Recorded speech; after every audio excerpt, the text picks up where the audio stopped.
Making English easy for everyone. Speak English with Jay and May. Hey English learners, welcome back to Speak English with Jay and May, your cozy little place to build your English confidence. I'm May. Hello, May, and hello, everyone. I'm Jay. How are you today, May?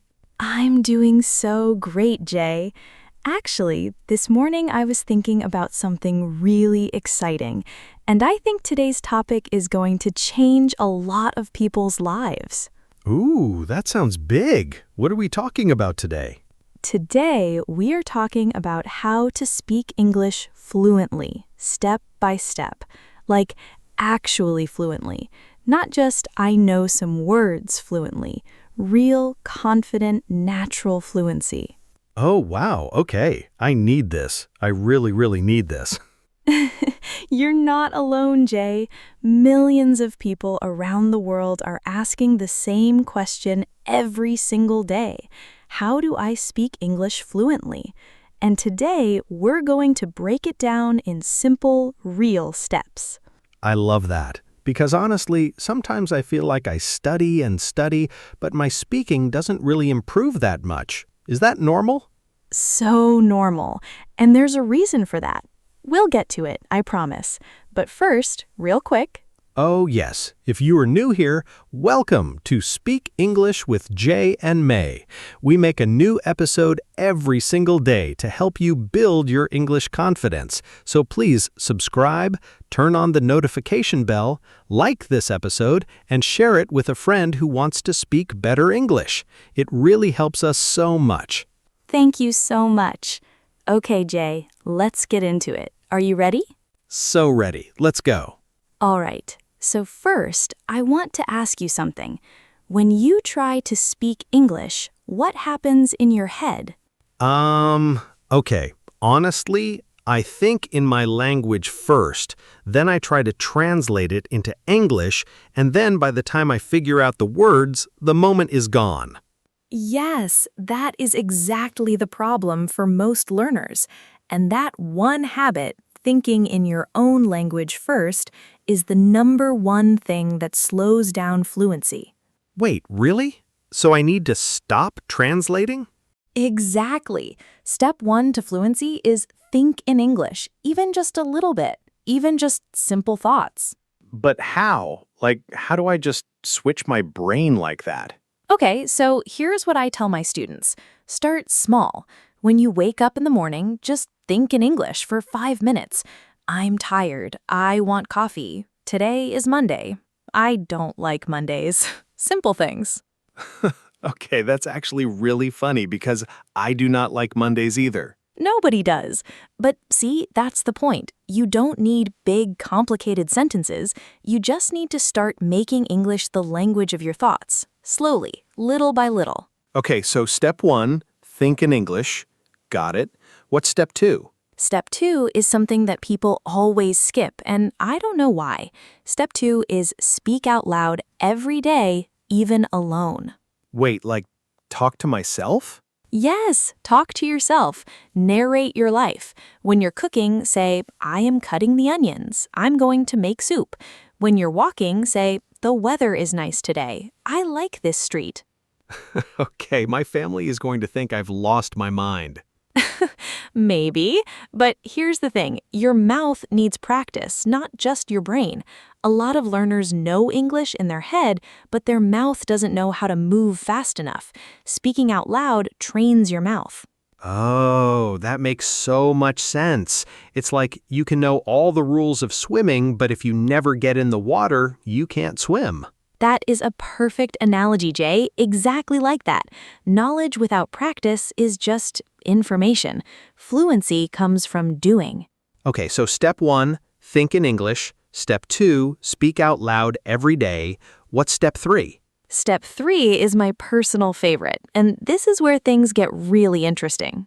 Ooh, I'm listening. Step three is learn phrases, not just single words. Most learners study vocabulary like flashcards. Apple, table, beautiful. But that's not how real conversation works. You mean like I should learn sentences instead of single words? Yes, learn chunks, learn phrases. For example, instead of just learning the word actually, learn how to use it. Actually, I changed my mind. Actually, that's a good idea.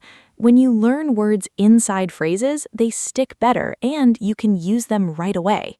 Oh, wow. Okay, that's kind of a game changer because I know a lot of words, but I don't always know how to put them together fast.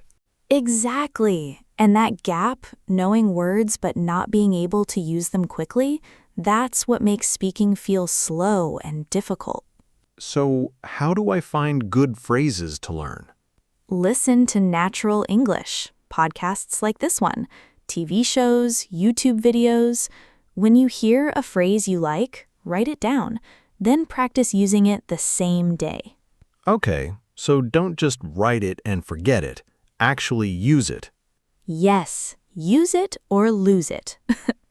Okay, I love that. Use it or lose it. Now, wait, here's the interesting part.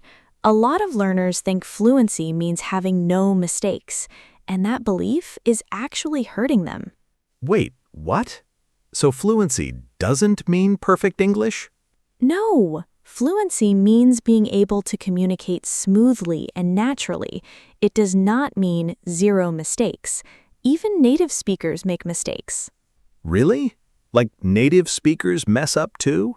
All the time. They say the wrong word, they forget a sentence, they use casual grammar, but they don't stop. They keep talking. That's the key. So the secret is just keep talking even when you make a mistake. That's step 4. Don't stop when you make a mistake. Keep going. Fluent speakers don't pause and correct themselves every 5 seconds. They flow. Okay. I think I do this a lot. Like, I say something wrong and then I get so embarrassed and I just stop talking. And what happens when you stop? I lose my confidence, and then I don't want to keep speaking. Exactly. Stopping breaks your flow and confidence breaks. So the fix is when you make a mistake, just keep going. You can even say, actually, let me say that again, and then continue. No big drama. Oh, so I can fix it naturally without making it awkward. Yes, native speakers do this all the time. I went to the, I went to the market yesterday. Super natural. No shame. Okay, that makes me feel so much better, seriously. Good, because here's something I want every listener to hear. Your accent is not a problem. Your mistakes are not a problem. Stopping yourself from speaking, that is the only real problem. I really needed to hear that. Let me tell you a quick story. I had a student, let's call her Lisa. She studied English for 4 years. She knew grammar really well, but she was so scared of making mistakes that she never opened her mouth in class. Oh no, I can relate to that so much. One day, I gave the class a simple task. Just talk for 1 minute about your weekend. And Lisa sat there, silent. She knew the words, she knew the grammar, but fear froze her. What happened? I went to her after class and I said, Lisa, what were you thinking during that 1 minute? And she said, I was thinking about all the ways I could say it wrong. Oh, wow. So her brain was focused on the mistakes before she even made them. Exactly. She was so busy worrying about being wrong that she forgot to just speak. So I gave her one challenge. Every day, talk for 2 minutes, just 2 minutes, to herself, in her room, about anything. No judgment, no grammar rules, just talk. And did it help? 3 weeks later, she was one of the most active speakers in class. Same grammar, same vocabulary, but different mindset.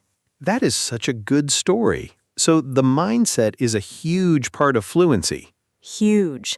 Honestly, mindset might be the most important step. And this brings us to step 5. Okay, what's step 5? Step 5. Create an English environment around you. This is where things change for a lot of learners. You mean like move to an English-speaking country? No. I mean right where you are. Change your phone to English. Watch your favorite shows with English subtitles. Listen to English music and look up the lyrics. Follow English content creators. Make English part of your daily life. Oh, okay. So kind of like surrounding yourself with English, even if you're not in an English-speaking place. Exactly. Your environment trains your brain. If English is everywhere around you, your brain starts to think in English more naturally. That's actually really doable. I can do that starting today. Yes, and here's a tip inside the tip. Find content you actually enjoy. Don't just watch boring news if you hate the news. Watch comedy, watch cooking shows, watch sports. Enjoy the English. Oh, this is great because I love cooking videos, so I can watch those in English and it's actually learning? 100%.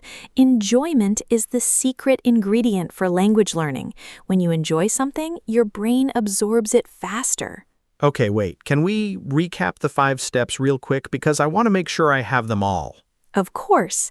Step 1, think in English. Step 2, speak out loud every day, even alone. Step 3, learn phrases, not just single words. Step 4, keep talking even when you make a mistake. Step 5, create an English environment around you. Okay, that is actually a very clear, very doable list. I feel like I can start all of these today. You can, and you don't have to do all 5 perfectly from day 1. Just start with one. Pick the one that feels easiest for you and start there. I think I'll start with step 2, talking to myself. I already talk to myself sometimes, so I might as well do it in English. Perfect. That's the spirit. Now, I want to add one bonus tip. Are you ready? Oh yes, bonus tip, let's go. Okay, the bonus tip is find a speaking partner or join a community because nothing beats real conversation. Like practice with a real person?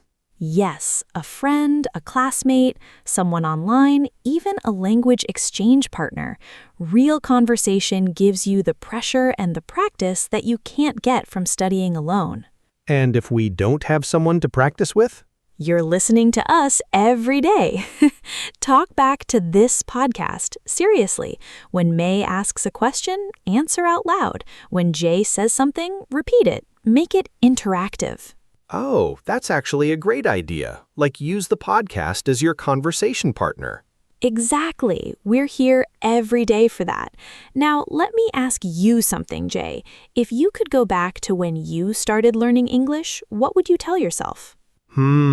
I think I would say, stop waiting until you're perfect to start speaking, because I waited so long to feel ready, and I never felt ready. That is so wise, and I think a lot of our listeners feel the same way. Waiting to feel ready before speaking is like waiting to feel hungry before you learn to cook. Just start. That's such a good one. Waiting to be hungry before you learn to cook. Fluency is not a finish line. It's a road, and the only way to travel that road is to keep walking, keep talking, keep trying. I love that. Fluency is a road, not a finish line. And every episode of this podcast is one more step on that road. You're already walking it by listening right now. That's so true. And hey, if you've been listening and you haven't subscribed yet, today is the day. We make a new episode every single day to help you build your English step by step. So hit that subscribe button and join our family. We love having you here, and we want to help you every single day. Okay, May, I have one more question. A lot of learners feel like they plateau, like they reach a certain level and then stop improving. What do you think is the reason? Oh, great question. The number one reason for that plateau is people get comfortable. They only use the English they already know. They stop pushing into new words, new phrases, new situations. So you have to keep challenging yourself? Always. It's like going to the gym. If you lift the same weight every day, you stop getting stronger. You have to keep adding a little more challenge. So in English, that means using new words, watching harder content? Yes, have a conversation about a topic you've never talked about in English before. Watch a video that's a little hard for you. Read something that's a bit above your level. That stretch, that's where the growth happens. You won't believe how simple that sounds, but how easy it is to forget. I know, we get cozy in our comfort zone, but growth lives just outside it. Okay, I feel so motivated right now. Like I genuinely want to go practice English the moment we finish recording. That is exactly the energy I love. Take that energy and use it today. Not tomorrow, today. Today. Okay, everyone, before we close, we have a question for you. Yes, we want to know which of the 5 steps do you think is hardest for you? Is it thinking in English, speaking out loud alone, learning phrases, continuing after a mistake, or creating an English environment? Tell us in the comments. We read every single comment and we love hearing from you. And if this episode helped you, share it with one person, one friend, one family member, one classmate who is trying to improve their English. That one share can really change someone's journey. All right, that's it for today. Thank you so much for spending this time with us. Keep speaking, keep growing, and remember, every word you practice today is building the fluent speaker you're becoming. We'll see you in the next episode. See you tomorrow, English learners. Bye-bye. Bye!